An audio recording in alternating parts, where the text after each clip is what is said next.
आज हम आपके लिए पायरेट्स ऑफ द कैरिबियन का दूसरा पार्ट लेकर आए हैं। अगर आपने इसका पहला पार्ट नहीं देखा है तो आपको उसकी वीडियो हमारे चैनल पर मिल जाएगी, आप जाकर उसे देख सकते हैं। और अगर आपने उसे नहीं भी देखा तो भी ये कहानी आपको अच्छे से समझ में आ जाएगी। पिछले पार्ट में हमने देखा था कि पोर्ट रॉयल के गवर्नर एलिजाबेथ और विल की शादी के लिए मान गए थे, लेकिन शादी के दिन विल और एलिजाबेथ को ईस्ट इंडिया कंपनी की तरफ से आया हुआ लॉर्ड कार्टर गिरफ्तार कर लेता है, क्योंकि उन्होंने जैक स्पैरो की भागने में मदद की थी और अब उन्हें इस जुर्म के बदले फांसी की सजा दी जाएगी। उधर शिप में हम जैक स्पैरो को देखते हैं, जो कि एक आइलैंड से एक कपड़े के टुकड़े को चुरा कर लेकर आया था। दरअसल उसके अंदर एक चाबी बनी हुई थी और जैक स्पैरो अपने साथियों को कहता है कि हमें इस चाबी को ढूंढना होगा, क्योंकि ये एक खजाने की चाबी है। अगली सुबह लॉर्ड कटलर विल को अपने पास बुलाता है। वो विल से एक सौदा करता है कि अगर तुमने मुझे ब्लैक स्पैरो का वो कंपास मुझे लाकर दे दिया तो मैं तुम्हें और एलिजाबेथ को आजाद कर दूंगा। और विल भी इस सौदे के लिए हाँ कर देता है। एक दिन ब्लैक पर्ल जहाज में स्पैरो अपने पुराने साथी बूटस्ट्रैप यानी कि विल के डैड से मिलता है, जो कि अभी भी जिंदा था। दरअसल वो जिंदा इसलिए है क्योंकि आज से 13 साल पहले उसने और जैक स्पैरो ने समुंदर के एक शैतान डेवी जोन्स के साथ एक सौदा किया था, जिस सौदे में डेवी जोन्स ने ब्लैक पर्ल जहाज को समुंदर की गहराई से बाहर निकाला था और जैक स्पैरो ने भी उसे वादा किया था कि 13 साल तक उस जहाज का कप्तान रहने के बाद वो उसकी गुलामी करेगा। और अब 13 साल पूरे हो गए हैं। बूटस्ट्रैप जैक स्पैरो को फिर से डेवी जोन्स के पास आने के लिए कहता है और उसके हाथ पर एक निशान बना दिया, जिससे कि अगर वो उसके पास नहीं आया तो डेवी जोन्स का एक खतरनाक पानी का दानव उसे मार देगा। इसके बाद जैक स्पैरो जल्दी से अपने साथियों को अपनी जहाज को वहाँ से दूर ले जाने के लिए बोलता है कि तभी वही बरबोसा का बंदर उसकी टोपी को समंदर में फेंक देता है। अगले दिन उस टोपी को एक दूसरी कश्ती में मौजूद लोग उठा लेते हैं कि तभी वहाँ पर डेवी का वो दानव आकर उनकी कश्ती को पानी में ले जाता है। दूसरी तरफ हमें विल को दिखाया जाता है, जो कि एक अनजान टापू पर आ गया था जहाँ पर ब्लैक पर्ल जहाज मौजूद था। जैसे ही विल उस टापू के और अंदर गया, वहाँ के आदिवासी लोग उसे पकड़कर अपने कबीले में ले गए। वहाँ पर विल देखता है कि जैक स्पैरो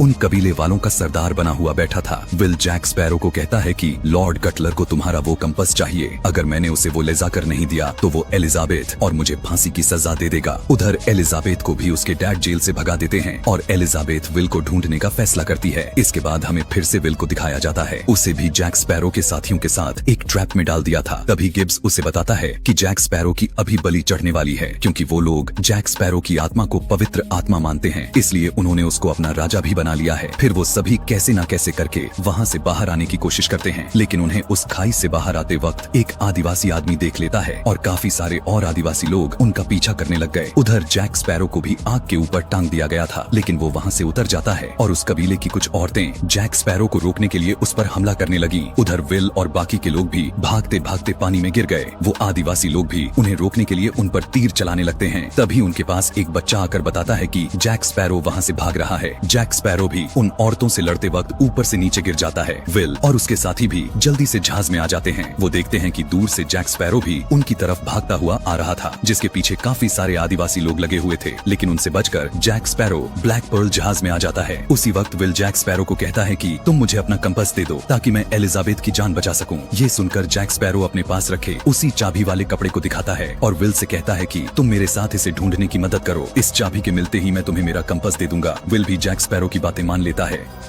इसके बाद जैक स्पैरो अपने साथियों को लेकर एक टिया डेल्मा नाम की एक जादूगरनी के पास चला गया, जिसे जैक स्पैरो पहले से ही जानता था। तभी विल उस जादूगरनी को उस कपड़े पर बनी चाबी दिखाता है। उसे देखकर वो उन्हें बताती है कि तुम जरूर उस चाबी से उस तिजोरी के अंदर वाले सामान को ढूंढ रहे हो, जिसके अंदर समुद्र के पहले आदमी डेवी जोन्स का दिल मिलेगा। इसके बारे में जैक स्पैरो को पहले से ही पता था। दरअसल जैक स्पैरो डेवी जोन्स का दिल अपने मतलब के लिए ढूंढ रहा था, ताकि वो उस दिल को चुरा कर डेवी जोन्स के श्राप से आजाद हो सके। जादूगरनी उन्हें बताती है कि जब तक तुम जमीन पर हो तुम जिंदा रहोगे, लेकिन तुम्हारे समुद्र में जाते ही डेवी जोन्स तुम्हें मार सकता है, इसलिए वो उन्हें अपनी कुछ जादुई मिट्टी अपने साथ ले जाने के लिए कहती है। वो जैक स्पैरो का हाथ भी देखती है, जिस पर एक काला निशान बना हुआ था, और समझ जाती है कि डेवी जोन्स का दानव उसका पीछा कर रहा है। फिर वो अपने जादू से उन्हें डेवी जोन्स के डचमैन जहाज के बारे में भी बता देती है। वहाँ से वो सभी सीधा डचमैन जहाज के पास आ जाते हैं, जो कि पूरे तरीके से पानी में डूबा हुआ था। जैक स्पैरो ने विल को उस जहाज के बारे में कुछ भी नहीं बताया होता, इसलिए वो अकेला ही वहाँ पर जाने का फैसला करता है। उस जहाज में पहुँचने के बाद विल वहाँ पर एक बहुत ही अजीब से आदमी को देखता है कि तभी डचमैन शिप भी पानी से बाहर आ गया। तभी विल पर बहुत ही अजीब से दिखने वाले लोग हमला कर देते हैं और उस जहाज में मौजूद सभी लोगों को बंदी बना लेते हैं। उस वक्त डेवी जोन्स भी वहाँ पर आ गया, जो कि दिखने में बहुत ही ज्यादा अजीब था। विल उसे कहता है कि मुझे यहाँ पर जैक स्पैरो ने एक चाबी लेने के लिए भेजा है। ये सुनते ही डेवी जोन्स भी जैक स्पैरो की जहाज पर अपनी जादुई शक्तियों से आ जाता है। डेवी जोन्स जैक स्पैरो को कहता है कि हमारे उस सौदे का टाइम खत्म हो गया है, अब तुम्हें मेरा गुलाम बनना होगा। ये सुनकर जैक स्पैरो कहता है कि आखिर तुम्हें मेरे बदले कितने आदमी चाहिए। डेवी जोन्स कहता है कि मुझे पूरे 99 लोग चाहिए, क्योंकि मैं विल को भी मेरे गुलाम के तौर पर रख रहा हूँ। जैक स्पैरो भी उसकी बात को मान लेता है। जाते वक्त डेवी जोन्स उसके हाथ के उस काले निशान को भी मिटा देता है। उसे सिर्फ 3 दिन का वक्त देकर वो उसे वहाँ से भेज देता है। उधर जैक स्पैरो उन आदमियों को ढूंढने के लिए टोरटुगा चला गया, लेकिन उन्हें वहाँ पर सिर्फ और सिर्फ 4 आदमी ही मिलते हैं। उसी वक्त वहाँ पर जैक स्पैरो को ढूंढते हुए नॉरिंगटन भी आ गया था। दरअसल जैक स्पैरो को छोड़ने के गुनाह में उसे भी अपने पद से हटा दिया गया था और अब उसकी हालत बहुत ही ज्यादा खराब हो गई थी। दूसरी तरफ डचमैन जहाज में विल को उसके डैड बूटस्ट्रैप टर्नर मिल जाते हैं। उस वक्त विल उन्हें वही कपड़ा दिखाता है जिसके ऊपर वो चाबी बनी हुई थी, लेकिन उसके बारे में उसे कुछ भी पता नहीं था। पर तभी वहाँ पर मौजूद एक अजीब सा दिखने वाला आदमी विल को बताता है कि इस चाबी से एक तिजोरी खुलेगी और वो चाबी डेवी जोन्स के पास है। फिर हम एलिजाबेथ को देखते हैं, जो कि जैक स्पैरो को ढूंढ ही लेती है। वो जैक स्पैरो से पूछती है कि आखिर विल वहाँ पर है, क्योंकि वो तुम्हें ढूंढने के लिए आया था। जिस पर जैक स्पैरो बताता है कि विल तो डेवी जोन्स के जहाज पर है और अगर तुम्हें उसे वहाँ से आजाद करवाना है तो तुम्हें डेवी जोन्स की एक तिजोरी ढूंढनी होगी, तभी तुम डेवी जोन्स से उस तिजोरी के बदले सौदा करके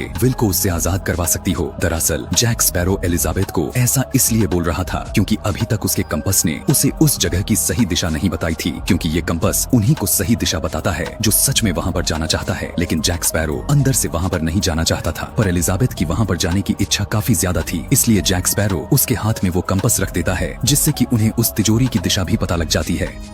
डचमैन जहाज में कुछ लोग अपनी आजादी पर दाव लगा रहे थे कि तभी विल भी डेवी जोन्स के साथ खेलने के लिए अपनी जिंदगी पर दाव लगा देता है। लेकिन अगर इस खेल में विल जीता तो डेवी जोन्स को अपनी चाबी उसे देनी होगी। डेवी जोन्स भी मान जाता और अपने पास रखी उस चाबी को विल को दिखा देता है। बूटस्ट्रैप को भी पता था कि विल इस खेल में हार जाएगा, इसलिए वो भी अपनी उम्र भर गुलामी का सौदा कर लेता है। खेल के आखिर तक विल और उसके डैड हार रहे थे, इसलिए बूटस्ट्रैप डेवी को भटकाने की कोशिश करता है, लेकिन डेवी जोन्स उनकी इस चालाकी को पकड़ लेता है। अब क्योंकि विल को चाबी के बारे में पता चल गया था, इसलिए वो रात में डेवी जोन्स के पास जाकर उसे चुरा लेता है। जाते वक्त विल अपने डैड से वादा करता है कि मैं आपको भी एक दिन डेवी जोन्स की गुलामी से जरूर आजाद करवाऊंगा, और इतना कहने के बाद वो वहाँ से चला गया। उधर एलिजाबेथ जैक स्पैरो को कुछ दस्तावेज दिखाती है, जिसके अंदर लिखा हुआ था कि अगर जैक स्पैरो पोर्ट रॉयल पर आएगा तो लॉर्ड कटलर उसे ईस्ट इंडिया कंपनी के अंदर नौकरी दे देगा। और उनको ये भी समझ में आ जाता है कि वो जैक स्पैरो का कंपस इसलिए चाहता है ताकि वो उसे लेकर उस तिजोरी को ढूंढकर डेवी जोन्स को खत्म कर दे और इस पूरे समंदर पर राज करे। इसके बाद विल एक दूसरे जहाज पर आ जाता है, जहाँ पर वो एलिजाबेथ की ड्रेस देखता है। तभी उनकी जहाज के पीछे डचमैन जहाज भी तेजी से आ रहा था। डचमैन जहाज के अंदर वो अजीब से दिखने वाले लोग डेवी जोन्स के समुद्री दानव को जिंदा कर देते हैं। इतने में ही वो दानव विल वाली जहाज पर हमला कर देता है और एक एक करके उस जहाज के सभी लोगों को मारने लगा। तभी वो दानव अपने भारी भरकम टेंटिकल से उस जहाज को बीच में से तोड़कर अलग कर देता है, जिससे कि उस जहाज के सभी लोग पानी में डूबने लगते हैं। पर विल पानी से कूदकर अपनी जान बचा लेता है और डचमैन जहाज पर छुपकर उनके साथ उस टापू पर जाने लगता है। दूसरी तरफ जैक स्पैरो और उसके साथी उस टापू के बहुत करीब आ गए थे, जहाँ पर डेवी जोन्स का दिल छुपा हुआ है। वो सभी छोटी कश्तियाँ लेकर उस टापू पर चले जाते हैं और उन्हें जैक स्पैरो के कंपस की मदद से वो जगह भी मिल जाती है जहाँ पर वो तिजोरी छुपाई हुई थी। उधर डचमैन जहाज भी वहाँ पर पहुँच गया था और जैक स्पैरो के साथी भी उसे आते हुए देख लेते हैं। इतने में ही उस टापू पर विल भी आ जाता है, जिसको देखकर एलिजाबेथ बहुत ही ज्यादा खुश हो गई। विल उस तिजोरी को खोलने के बाद उस दिल को खत्म करने वाला था, लेकिन जैक स्पैरो उसे ऐसा करने से रोक लेता है, क्योंकि अगर विल ने उस दिल को खत्म कर दिया तो वो कभी भी उस पानी के शैतान से आजाद नहीं हो पाएगा। इसलिए वो इसे डेवी जोन्स को देना चाहता था। पर तभी नॉरिंगटन भी विल पर अपनी तलवार को तान देता है, क्योंकि वो इस दिल को लेकर लॉर्ड कटलर को देना चाहता था, जिससे कि वो पोर्ट रॉयल में फिर से अपना ओहदा वापस ले सके। अब तीनों एक दूसरे से उस तिजोरी की चाबी लेने की कोशिश करने लगते हैं और लड़ते लड़ते एक पुराने किले में चले गए और लड़ते हुए वो एक बड़े सी घंटी से टकरा जाते हैं, जिससे वो बजने लगती है। उधर पानी से निकलकर डेवी जोन्स के लोग भी उस टापू पर आ जाते हैं, लेकिन उन्हें वहाँ पर कोई भी तिजोरी नहीं मिलती। लेकिन वो उस घंटी को सुनकर उस किले की तरफ चले गए। दूसरी तरफ उस तिजोरी को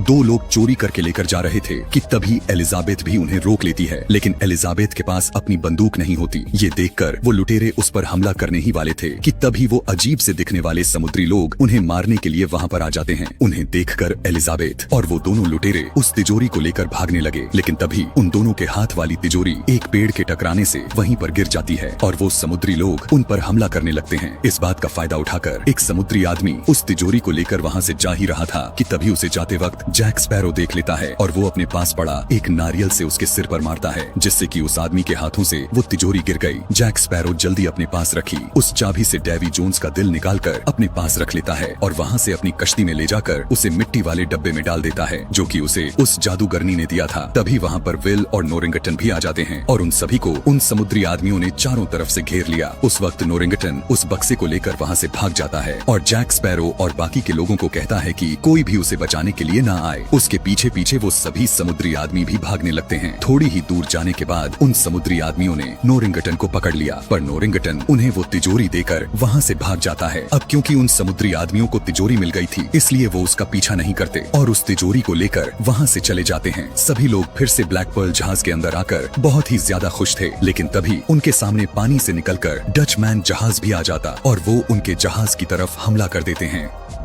लेकिन ब्लैक पर्ल जहाज बहुत ही ज्यादा तेज थी, इसलिए वो डचमैन जहाज से काफी दूर निकल गए। पर तभी उनकी जहाज पर डेवी जोन्स का वो दानव हमला कर देता है। उसे देखकर विल सभी को उस पर तोप से हमला करने के लिए कहता है, जिससे कि वो दानव काफी ज्यादा जख्मी हो गया और कुछ वक्त के लिए शांत हो जाता है। लेकिन थोड़ी ही देर बाद वो फिर से ब्लैक पर्ल जहाज पर हमला करने लगा। इस वक्त विल अपने सभी साथियों को उस जहाज की सारी शराब को एक जगह पर इकट्ठा करने के लिए कहता है और उस दानव के पास आते ही वो उस शराब पर गोली मारकर उसे ब्लास्ट कर देते हैं, जिसकी वजह से वो दानव और भी ज्यादा जख्मी हो गया था और फिर से पानी में चला गया। अब ब्लैक पर्ल के सभी लोगों को पता था कि वो दानव इस जहाज पर फिर से हमला जरूर करेगा, इसलिए वो जहाज को छोड़ने का फैसला करते हैं। लेकिन एलिजाबेथ बहुत ही चालाकी से जैक स्पैरो का हाथ उसी जहाज में बांध देती है, क्योंकि अगर वो उनके साथ गया तो उसके साथ साथ वो लोग भी मारे जाएंगे। उनके जाने के बाद जैक स्पैरो अपना हाथों को खोल लेता है, लेकिन तभी उसके पीछे वाली डेवी जोन्स का भेजा हुआ दानव भी आ गया था। लेकिन जैक स्पैरो भी अपनी तलवार निकालकर उसका सामना करता है। उधर ये सब दूर से डेवी जोन्स भी उस जहाज को डूबते हुए देख रहा था। तभी वो अपने लोगों को उस तिजोरी को खोलने के लिए कहता है, लेकिन उसके अंदर कुछ भी नहीं होता, इसलिए डेवी जोन्स को और भी गुस्सा आ जाता है। अब वो दानव जैक स्पैरो के साथ साथ ब्लैक पर्ल जहाज को भी अपने साथ समुद्र में ले जाता है। उधर विल और एलिजाबेथ दोनों अपने बचे हुए साथियों के साथ उस जादूगरनी के घर आ गए। उन सभी को जैक स्पैरो जैसे अच्छे कप्तान को खोने का बहुत ही ज्यादा दुख था। तभी एलिजाबेथ को उदास देखकर विल कहता है कि हम जैक स्पैरो को वापस जरूर लेकर आएंगे, चाहे हमें कुछ भी करना पड़ जाए। ये सुनकर वो जादूगरनी कहती है कि तुम जैक स्पैरो को वापस लेकर आ सकते हो, लेकिन उसके लिए तुम्हें इस दुनिया के आखिरी छोर तक जाना होगा या फिर उससे भी आगे। ये सुनकर सभी लोग वहाँ पर जाने के लिए तैयार हो जाते हैं, जिस पर वो जादूगरनी कहती है कि इसके लिए तुम्हें एक कप्तान की जरूरत पड़ेगी। और तभी उनके सामने बरबोसा आ जाता है, जो कि अभी भी जिंदा था। इसी के साथ ये मूवी यहीं पर खत्म हो जाती है। आगे की कहानी जल्द ही आने वाली है। अगर आप इस कहानी का पार्ट 3 देखना चाहते हैं तो कमेंट में पार्ट 3 लिखना ना भूलें।